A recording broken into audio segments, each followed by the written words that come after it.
Kemudian ikhwani fillah azakumullah, yang diwajibkan atau adab-adab dalam memandikan mayit.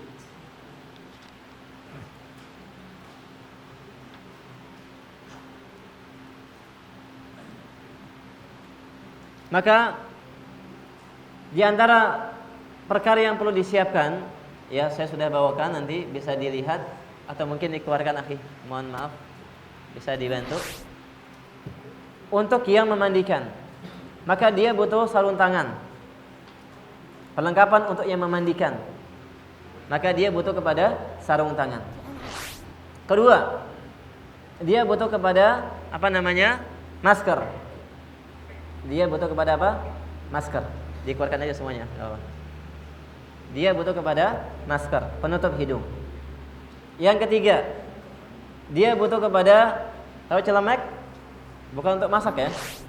Ya, untuk mencegah supaya pakaian kita tidak basah atau najis yang ada pada si mayit tidak menempel pada tubuh kita. Ya. Dan celemek ini biasanya dari bahan yang anti air. Ya, qadarullah saya lupa bawa, tapi usahakan nanti antum ada celemek. Itu ada di supermarket besar dengan bahan yang anti air yang bisa kita gunakan. Enggak apa, di sini enggak masalah, di situ aja dulu. Kemudian sepatu boot. Sepatu boot itu juga diperlukan. Maka saya ulangi, perkara-perkara yang dibutuhkan untuk orang yang memandikan mayit, sarung tangan, mungkin ada di situ kali ya. Afwan. Dibuka aja nah. Kemudian masker, ya. Kemudian celemek yang anti air. Kemudian apa? Sepatu boot supaya tidak tadi najisnya tercipratkan sehingga menodai pakaian dan celana kita. Ini hal-hal yang dibutuhkan bagi yang memandikan mayit. Kemudian kebutuhan untuk jenazah, untuk si mayit. Maka yang pertama adalah sidr, daun sidr, daun bidara. Ada contohnya, atau yang sudah praktis tinggal antum gunakan ya minyak atau yang sudah diekstrak dari sabun daun bidara. Ya. Kemudian yang berikutnya adalah kapur barus. Ya. Kapur barus yang dihaluskan, yang ditumbuk. Kemudian kain penutup aurat si mayit. Kain penutup aurat si mayit dari bahan yang anti air itu. Untuk menutupi auratnya. Kemudian sabun Detol atau yang semisalnya. Detol atau yang semisalnya. Kemudian kapas, ya, kapas. Kemudian yang kelima ya, gunting kuku, kemudian juga sisir. Gunting kuku, kemudian sisir, dan handuk, serta kain kering yang akan menutupi mayit nanti ketika sudah dimandikan. Saya ulangi kembali, kebutuhan yang dibutuhkan untuk si mayit: daun sidr atau yang sudah dihaluskan, atau serbuk daun bidara. Serbuk daun bidara. Atau yang sudah lebih praktis, ya, yang sudah diekstrak, ya, dari sabun daun bidara yang cair. Kemudian kapur barus yang dihaluskan. Kemudian juga parfum, saya sebagai tambahan, ya, hanut atau parfum wewangian. Kemudian kain penutup aurat si mayit supaya tidak terbuka ketika kita memandikannya. Kemudian khirqah, satu lagi, mohon maaf, khirqah adalah kain kecil yang kuning Pak ya. Kain kecil itu kita gunakan untuk melap atau membasuh dan menggosok bagian-bagian dalam aurat, kubul ataupun dubur, sehingga lebih bersih, ya, dan lebih baik dari hanya sebatas menggunakan tangan. Khirqah. Kemudian juga sisir, gunting kuku, kemudian handuk dan kain penutup. Kemudian alat yang digunakan untuk memandikan minimal ada 3 ember. Maka ember yang pertama untuk campuran daun bidara. Ada 3 ember. Ember yang pertama untuk campuran daun bidara atau minyaknya atau cairan yang bisa diekstrakkan dari daun bidara. Itu ember yang pertama. Ember yang kedua untuk campuran air dengan sabun atau dengan detol. Untuk campuran air dengan detol atau dengan sabun. Yang ketiga, ember yang ketiga digunakan untuk campuran air dengan kapur barus. 3. Saya ulangi kembali. Yang pertama, campuran air dengan daun bidara yang sudah ditumbuk atau serbuknya atau minyaknya. Kemudian yang kedua, ember yang kedua campuran air dengan detol atau dengan sabun. Kemudian yang ketiga, campuran kapur barus dengan air. Kemudian gayung.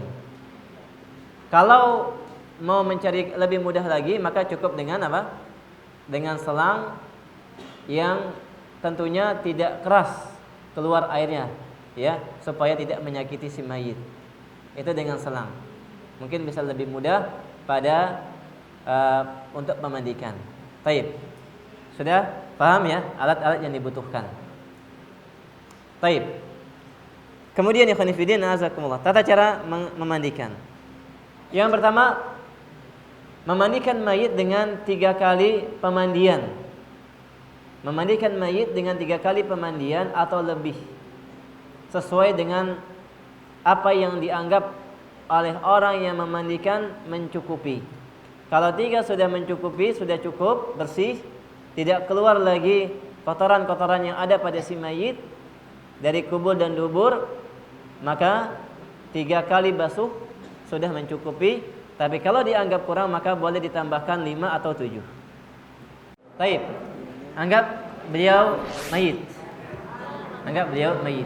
Sudah dibentangkan. Kalau dalam keadaan seperti ini masih berpakaian lengkap, maka yang terbaik bagi kita untuk memudahkan dan tidak menyulitkan kita, yang pertama, dan tidak menyakitkan bagi si mayit, maka pakaiannya digunting saja. Paham? Ketika pakaian sudah digunting, ingat, tidak ada keharusan dan kewajiban menghadapkan mayit menghadap kiblat, baik dalam memandikan ataupun mengkafankan. Tidak ada kewajiban keharusan harus menghadapkan mayit ke arah kiblat. Ke arah mana saja yang mudah bagi kita untuk kita letakkan si mayit dan untuk dimandikan. Maka setelah selesai, tentunya akhi, dalam keadaan beliau tertutup auratnya, maka ditutupi dengan kain yang anti air, dibuka, dilebarkan saja, biarkan sampai jatuh, tidak apa-apa. Taib, ya, maka ditutupi auratnya dari pusat sampai paha, terbalik, taib, dimiringkan, bukan akhi. Nah, ahsan, taib. Anggap sudah tidak berpakaian, maka ditutupi dengan kain penutup auratnya. Maka orang yang mandikan mayit menggunakan alat-alatnya, masker silakan, kemudian sarung tangan, dan sarung tangan dianjurkan seperti ini. Kenapa? Karena kalau yang digunakan yang biasa untuk bidan, mudah untuk robek, itu pengalaman saja, mudah robek dan mudah tembus, airnya tembus ke kulit. Tapi kalau dengan ini atau yang semisalnya, itu lebih tahan lama dan tidak tembus airnya ke kulit kita. Kenapa? Kita jaga diri kita, pakaian kita juga dari noda-noda najis yang terkena atau cipratan dari si mayit, ya. Kemudian masker juga digunakan dan juga celemeknya. Qadarullah, terlupa, mohon maaf. Ada? Alhamdulillah.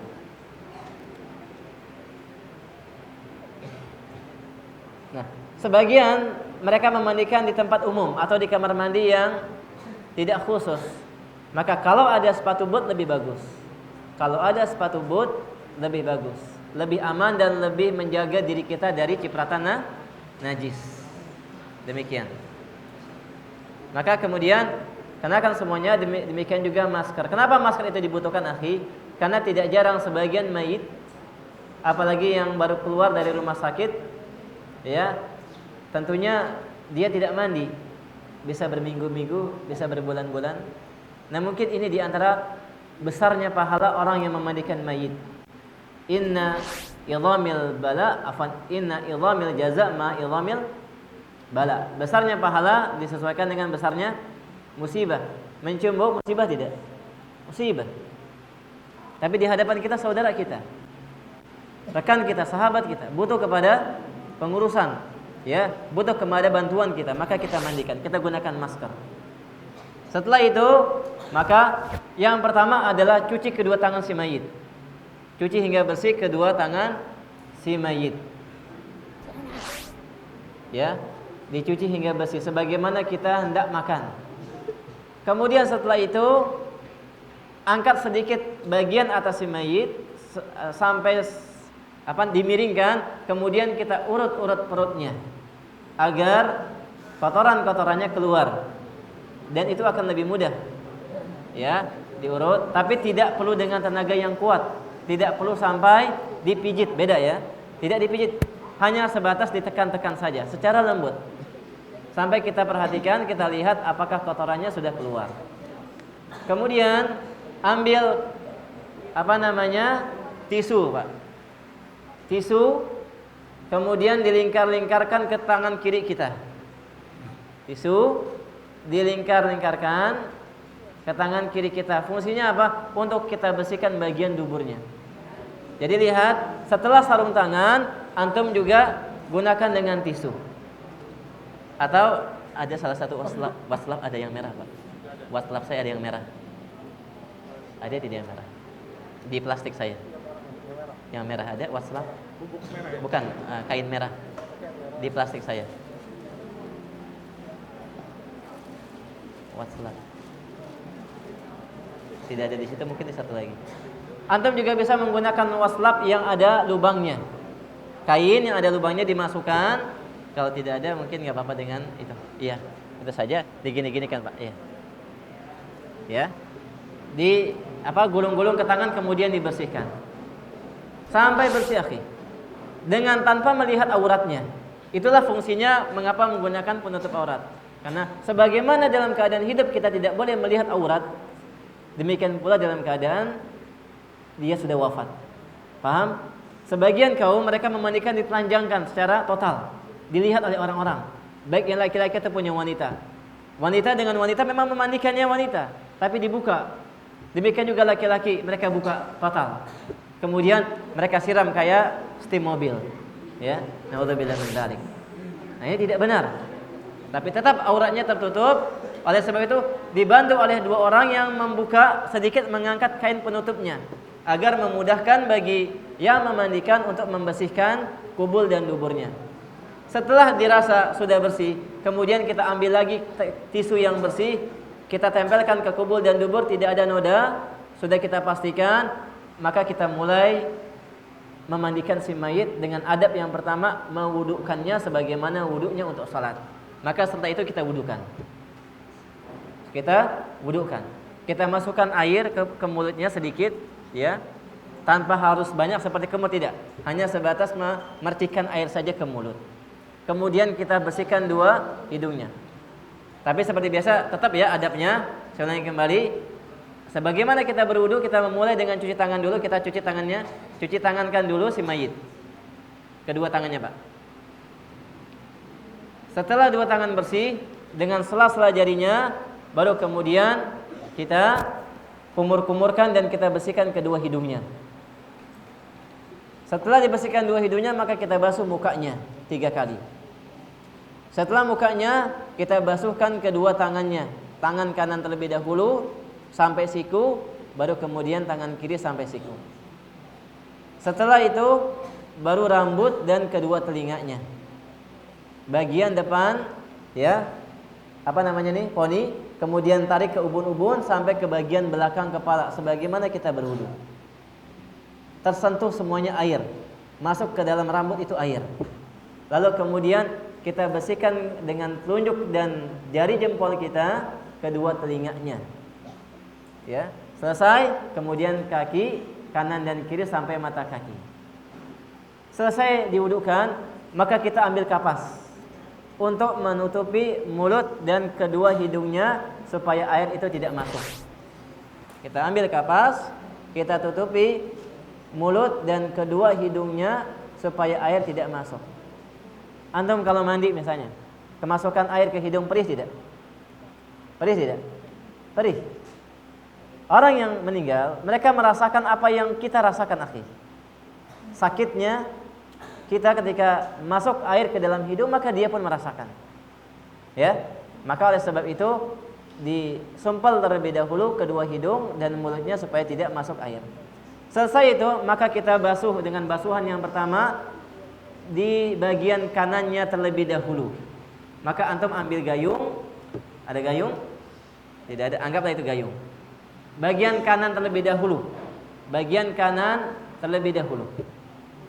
Ya, sampai ketiaknya, sampai jari jemarinya, sampai lipatan-lipatan tubuhnya, baik leher, ketiak, pinggang, kemudian siku, sampai telapak kaki dan jari jemari kakinya, berurutan. Maka biasa ada dua orang, yang satu membasuh, yang satu menyiramkan, atau yang satu ya memegang selang. Tapi dengan yang syarat basuhan yang pertama dengan daun bidara. Kemudian akhi fillah azakumullah, ketika sampai kepada bagian kubul dan dubur, maka antum menggunakan khirqah, yaitu kain yang kuning, Pak. Nah, dibuka saja. Fungsinya apa? Untuk lebih bersih. Digosok-gosokkan supaya daki-dakinya menghilang. Kemudian sisa-sisa kotoran yang ada pada bagian kubul dan dubur pun hilang. Ya, bagian kubul dan bagian pertama dulu, bagian depan. Mulai dari muka, telinga, kemudian ke bawah, bagian tangan sehingga ketiak sampai ketiak, kemudian bagian dada, bagian pusat, pinggang sampai kepada kubul dan dubur, lalu kemudian paha yang kanan, betis sampai kepada bagian kaki dan lipatan-lipatan jari jemari kakinya. Ya.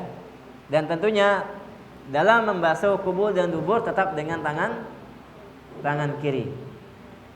Setengah, maka butuh dua orang untuk memiringkan badannya. Karena bagian yang kanan, maka yang dimiringkan benar ke arah sini, sahih. Ya, tanpa terbuka auratnya. Maka ada dua orang sebelah sini untuk memiringkan, lalu kemudian yang memandikan bagian belakangnya berada di hadapan si mayit atau sisi mayit, sisi kanan si mayit. Ingat ya, butuh dua orang. Nanti kalau dalam prakteknya memegang kain penutupnya, kemudian dua orang untuk membalikan atau memiringkan badan si mayit, lalu satu orang membasuh mulai dari belakang tengkuk, ya, punggung, pinggang, kemudian pantat, kubul dan duburnya, paha sampai dengan jari jemari kaki bagian kanan. Ini baru terhitung setengah, belum satu. Kemudian kita mandikan bagian yang sebelah kiri, sama sebagaimana keadaan atau kita tata cara yang memandikan bagian kanan. Bagian depannya dahulu, ya, leher, lipatan-lipatan tangan, kemudian pinggang, paha depan, kemudian sampai kaki, ya, dengan campuran air daun bidara. Selesai bagian atas, kita miringkan kembali dari sisi sini untuk membasuh bagian kiri, bagian belakang dari, ya, bagian kiri tubuh si mayit, mulai dari tengkuk terus sampai ke bawah. Maka dengan selesai bagian belakang sebelah kiri si mayit, telah selesai satu kali pemandian. Ini baru terhitung berapa? Satu. Baru terhitung satu dengan campuran air daun bidara. Masuk ke basuhan kedua, yaitu dengan campuran air dengan detol atau dengan sabun. Campuran air, detol atau dengan sabun. Sama tata caranya seperti tadi, akhi. Bagian-bagian kanan terlebih dahulu. Rambut, demikian juga bagian belakang, lipatan-lipatan tekuknya, lipatan-lipatan tubuhnya, semuanya antum basuh, antum seka. Juga dengan kain kecil, percak itu antum gosokkan, antum basuh supaya, ya, tidak menghilangkan sedikit pun dari kotoran-kotorannya, tidak menyisakan sedikit dari kotorannya.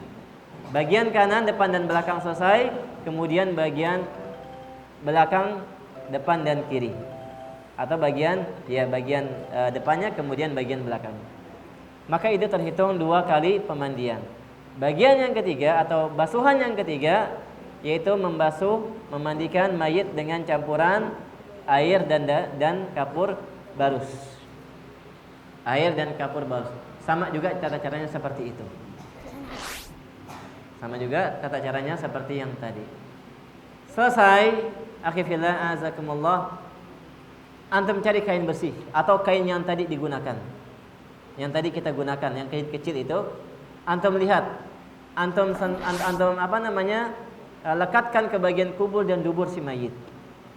Kemudian kita lihat apakah ada noda kotoran di kain tersebut. Kalau kita lihat ternyata tidak ada kotoran, tidak ada sisa-sisa ya kotoran yang ada pada si mayit, maka kita katakan adab memandikan si mayit telah selesai. Adab pertama atau pengurusan pertama dari jenazah telah selesai. Ketika antum mendapatkan ternyata masih ada kotorannya, maka diulangi kembali dengan cara yang sama dengan campuran air dan detol ya untuk membersihkan bagian kubul dan dubur. Berarti terhitung berapa? 5 kan? Afwan, 4. Kemudian di basuhan terakhir yang kelima dengan tetap campuran apa? Kapur barus dan air. Jadi jadikan basuhan terakhir dengan campuran air dan kapur barus. Mau 5, mau 7 atau mau 9, jadikan yang ke-9 atau yang ke-7 atau yang ke-5 dengan campuran air dan kapur barus. Paham sampai sini? Ada pertanyaan? Sebelum masuk ke dalam pembahasan yang kedua, yaitu kain kafan, menutupi atau membungkus si mayit dengan kain kafan. Baik. Iya. Kalau kita silakan sebentar. Baik. Ikhwani fi din azakumullah. Terkadang kita dapatkan si mayit tidak sempurna bagian tubuhnya atau tidak sempurna fisiknya. Ada yang pulang dari rumah sakit, ada yang pulang dari kecelakaan dan lain sebagainya. Maka kita dapati luka-luka yang ada pada tubuhnya. Maka bagaimana cara memandikannya? Luka-luka pada tubuhnya antum jangan siram dengan air, tapi antum bungkus dengan kapas. Bungkus dengan kapas, kemudian diikatkan dengan kain. Diikatkan dengan kain. Ya, diikatkan dengan kain. Kalau ada di bagian tangannya, di bagian kakinya, betisnya ada luka, maka oleh sebab itu ketika antum diamanahkan untuk memandikan, tanya kepada keluarganya, apakah si mayit memiliki luka? Ada bekas luka atau tidak? Saya pernah memandikan seorang mayit, bukan hanya luka, tapi apa? Tidak ada sebagian atau sebongkah seperti ini, tengkorak kepalanya. Tengkorak kepalanya. Karena apa? Karena kecelakaan. Maka diingatkan, jangan sampai kita sudah memandikan baru ketahuan. Sebagaimana kita terasa perih ketika kita mandi dengan air, dia pun merasakannya. Dan disebutkan oleh Syekh Jibrin rahimahullahu taala, demikian juga para masyayikh yang lainnya, ya, dalam adab-adab memandikan orang yang luka, maka tidak dimandikan, tidak dikenai oleh air pada keadaan atau tempat-tempat yang terluka, tapi cukup dibalutkan dan ditutupi ya dengan kain atau dengan kapas. Kalau sekiranya sekujur tubuhnya luka karena luka bakar atau lain sebagainya, maka cukup ditayamumkan. Bagaimana cara tayamumnya? Yaitu ketika nanti sudah dikafankan. Dia sudah siap dikafani, baru kemudian sebelum ditutup kita tayamumkan. Demikian. Paham? Maka ketika sudah selesai, kita keringkan dengan handuk. Kita sisirkan kalau rambutnya panjang. Kita lihat apakah kukunya panjang. Kalau memungkinkan untuk digunting, maka gunting. Kalau tidak memungkinkan karena khawatir terkena bagian daging dalam kuku, lebih baik ditinggalkan. Kemudian lihat si mayit apakah ada gigi palsunya atau tidak. Kalau gigi palsunya emas 24 karat, Masya Allah, ya, dan mudah untuk dilepas, maka antum lepaskan. Karena apa? Itu lebih berharga untuk orang yang hidup daripada orang yang sudah meninggal. Dia bisa jual, kemudian bisa dimanfaatkan untuk ahli warisnya. Kalau sekiranya sulit tidak bisa dibuka kecuali dengan melukai, maka tinggalkan. Biarkan ada pada ya si mayit. Jangan kita paksa untuk dibuka. Paham? Maka kita sisir, kalau wanita maka dikepang menjadi 3 bagian rambutnya. Dikepang dengan 3 bagian, 3 kepangan, dijulurkan di bagian belakang. Dan wanita sama, ya. Hanya saja bagian untuk penutupnya itu lebih panjang auratnya, dari mulai batasan leher sampai dengan batasan di bawah lutut. Di bawah lutut. Kain untuk penutup auratnya, dan juga tidak dibuka. Maka wanita memandikan dari balik kain tersebut. Tentu yang memandikan siapa? Wanita juga. Diperbolehkan bagi suami memandikan istrinya, demikian pula sebaliknya. Dan juga demikian wanita boleh memandikan anak-anak yang belum balik. Anak-anak yang belum balik maka diperbolehkan dimandikan oleh wanita.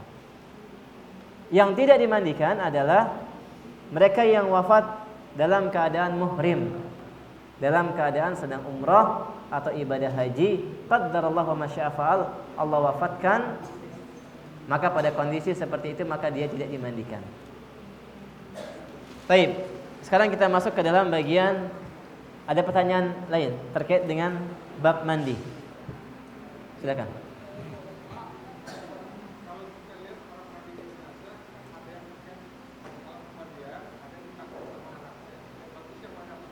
Iya, kalau anak itu di bawah usia baligh, ya, maka boleh kita pangku, tidak masalah, perbolehkan.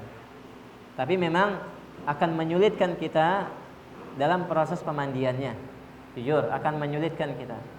Ya, kalau kita kembalikan kepada hakikat dinul Islam yang mudah, ya, maka kita letakkan saja di meja, ya, atau di tempat pemandian supaya pemandiannya jauh lebih sempurna. Itu yang kita inginkan. Semakin sempurna proses pemandian tentunya akan semakin baik. Walaupun kita tidak katakan terlarang kalau digendong oleh orang tuanya, ya, karena mungkin kasih sayang dan sebagainya, hanya saja dengan syarat jangan sampai dihilangkan adab-adab membasuh bagian kanan terlebih dahulu, kemudian bagian kirinya. Jangan lupa untuk kubul dan duburnya. Maka ini diperhatikan, ya. Kalau dia mampu dalam keadaan seperti itu silahkan, Pak. Tapi kalau tidak mampu akan menyulitkan, maka yang lebih utama dan yang lebih baik diletakkan di tempat pemandian, di meja atau yang semisalnya. Wallahu taala a'lam. Selesai, maka kita siapkan kain kafan ini tikar, kemudian tali temalinya di atas kain di atas tikar ini, ya.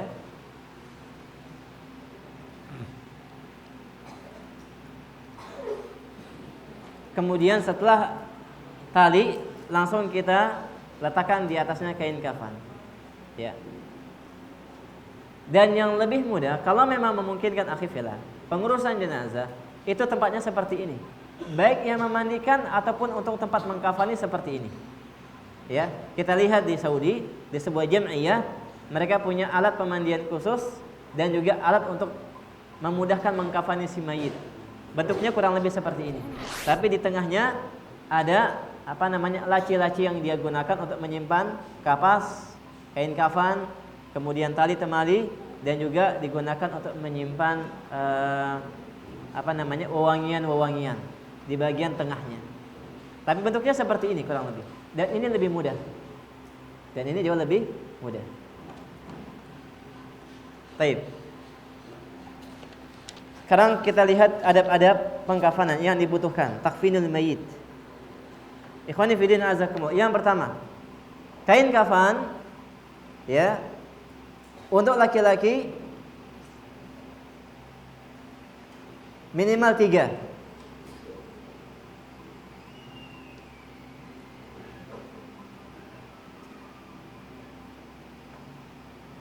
Dan kain kafan dibeli dari harta si mayit. Kain kafan dibeli dari harta si mayit. Kalau tidak punya, maka bisa diminta dari ahli warisnya. Atau diperbolehkan mimbabit tabarru, ya, kebaikan sesama kaum muslimin, boleh bagi kita untuk memberikan kain kafan atau membelikan untuk dirinya, boleh. Ya. Baik. Kemudian ada berikutnya, kain kafan hendaknya panjang dan luas, menutupi seluruh badan si mayit. Menutupi seluruh badan si mayit.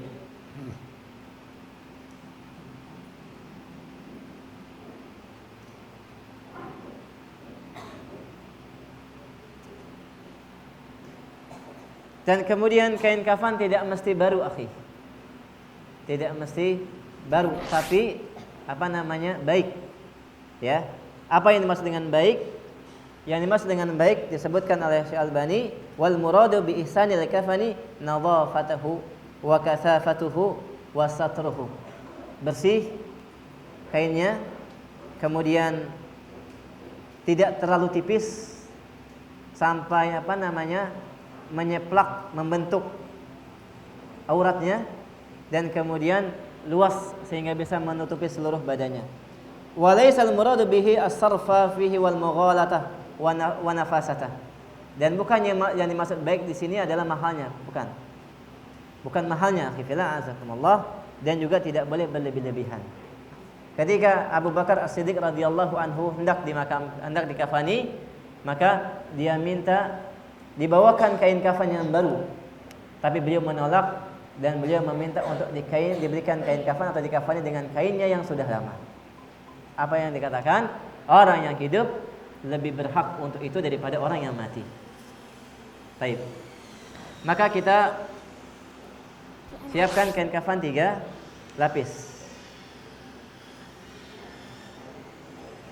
Terkadang ada kasus misalnya, kita dapati kain kafan ternyata tidak cukup, tidak menutupi seluruh badannya. Kalau ditutup palanya, terbuka kakinya. Kalau ditutup bagian kakinya, maka terbuka bagian kepalanya.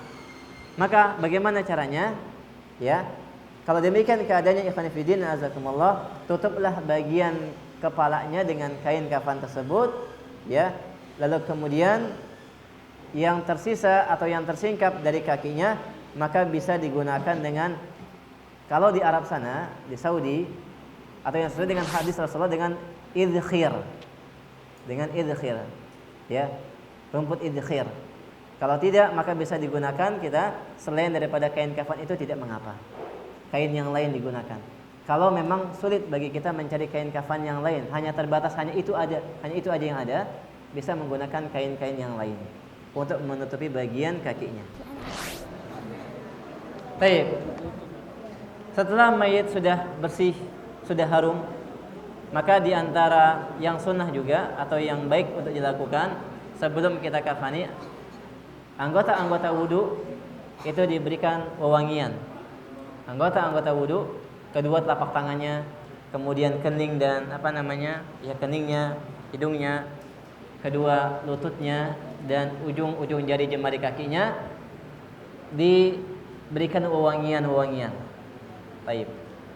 Kemudian juga di antara yang disunnahkan, sebagaimana sabda Rasulullah sallallahu alaihi wasallam, kafinu fi thalathati lafaif bayad.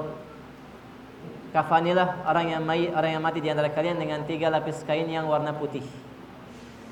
Tajammara ay tatayyaba bil khumur, kemudian diberikan wewangian-wewangian kain kafan tersebut.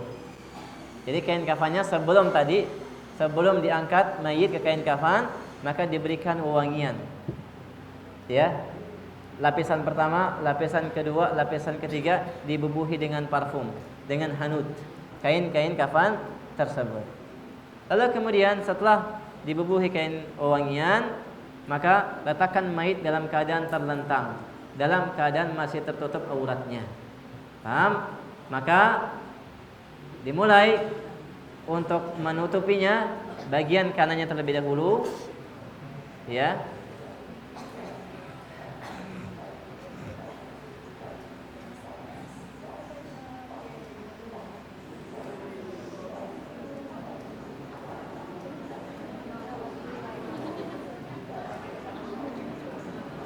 Maaf akhir terbalik. Ini yang kanan itu ya. Sebentar. Ya, sahih.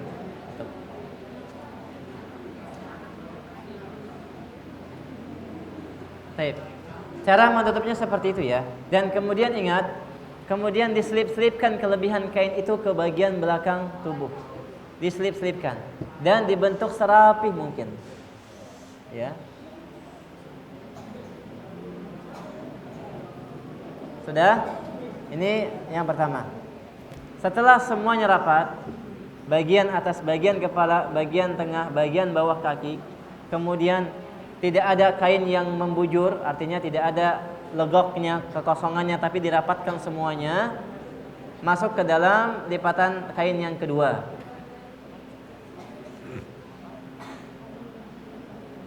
Terus sampai lipatan yang ketiga.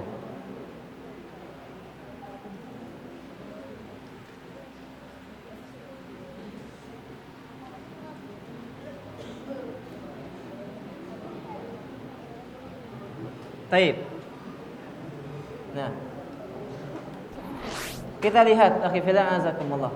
Sebagian mayit ada yang memiliki luka, atau ketika kita dapati dia sakit jantung misalnya, atau darah tinggi misalnya, ya, diabetes dan lain sebagainya. Biasanya kalau kita terima dari rumah sakit, itu darahnya tidak akan pernah berhenti keluar dari hidung dan dari telinganya. Dari hidung dan dari telinganya. Ketika antum memandikan ternyata terus-menerus keluar darahnya, maka tidak mengapa antum sumpel telinganya dan hidungnya dengan kapas. Tapi ketika selesai memandikan, kan tentu kapas itu kan basah. Kemudian juga ada warna-warna noda darah. Antum ganti dengan kapas yang baru yang masih bersih, yang masih kering. Kemudian kita sumpel lagi telinga dan kemudian kedua hidungnya dan juga mulutnya. Jadi kapas digunakan kalau sekiranya darah itu terus-menerus keluar dari kedua telinga, dari kedua hidung dan dari mulut. Sampai ketika mayat telah diletakkan di atas kain kafan, maka kita lihat dulu sebelum ditampakkan oleh sebagian keluarganya. Kadang-kadang keluarga ingin melihat. Keluarga si mayit, bukan hanya orang tuanya, tapi kerabat-kerabat semuanya pengen melihat. Dan di antara mereka kebanyakan orang-orang yang tidak paham ilmu, tidak atau jahil. Di antara bab adab yang paling besar harus kita jaga adalah menjaga aib mayit, tidak membukanya dan tidak menyebarkannya ke khalayak ramai. Bagaimana kalau kita katakan orang-orang yang takziah, oh ternyata si mayitnya berdarah, tidak pernah berhenti. Nah ini musibah, fitnah jadinya. Jadi kalau memang kita diserahkan amanah, sebelum keluarganya melihat, kita ganti dulu kapas yang telah ternodai dengan darah dengan kapas yang baru, sehingga keluarga melihat dalam keadaan si mayit itu dalam keadaan baik, tidak keluar darah, kemudian harum. Tapi ingat, jangan terlampau lama untuk diperlihatkan. Sesegera mungkin. Siapa yang belum lihat silahkan. Kita persilahkan kepada keluarga si mayit. Selesai, tidak perlu nunggu, baru kemudian kita tutup palanya dengan kain kafan dan segera kita ikatkan. Ya, kita ikatkan. Nah, ada kelebihan di atas kepala dan di bawah kaki, maka kita masukkan, kita lipatkan, masukkan ke dalam ke bagian dalam. Ya. Bisa mengikat, ya. Antum bisa menyamakan ikatan di bagian kiri atau di bagian kanan, ya, ikatan bisa disejajarkan atau disamakan semua ikatannya, diikat di bagian kirinya misalnya di bagian tengah atau di bagian kanan di bagian kiri itu tidak ada ketentuan khusus, hanya saja untuk tampilan lebih baik dan lebih memberikan kondisi yang terbaik bagi si mayit. Maka kita samakan ikatannya, baik di tengah ataupun di samping. Apa yang tersisa kita masukkan ke dalam, jangan disisakan seperti pocong. Dimasukkan, ditarik ke dalam demikian. Lalu kemudian kita ikat. Tapi kita ikat dulu bagian luarnya. Diikat dulu, benar? Bukan diikat dulu bagian kakinya di luar. Itunya dulu diikat. Nah, itunya diikat terlebih dahulu. Nah, apa yang lebih kemudian ditarik ke bagian sisinya, baik sisi kanan atau sisi kiri, ya kalau memang ada lebihnya diikat atau seperti itu. Demikian juga yang bagian atasnya.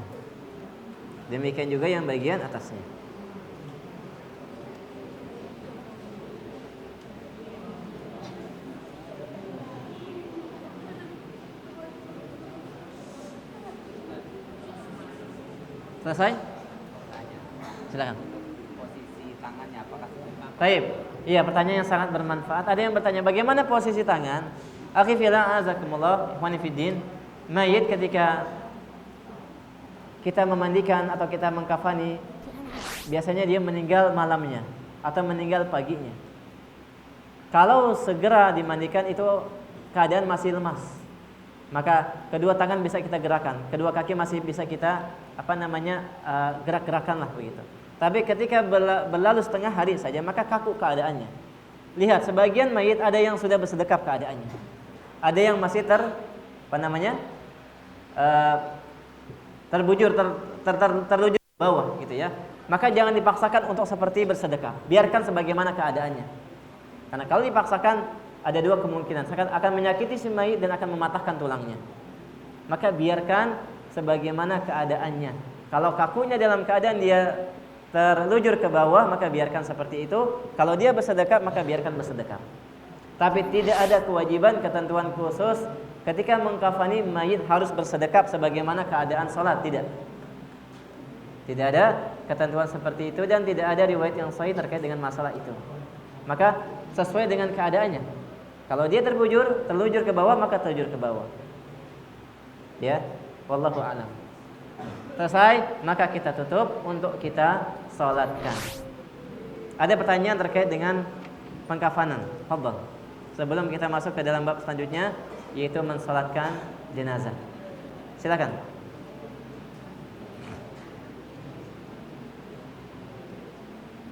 Adapun wanita, ikhwani fillah azakumullah, maka dikafani dengan 5 kain kafan. Dikafani dengan 5 kain kafan. Sebagian membuat semacam gamis, kemudian celana dalam dengan kain kafan.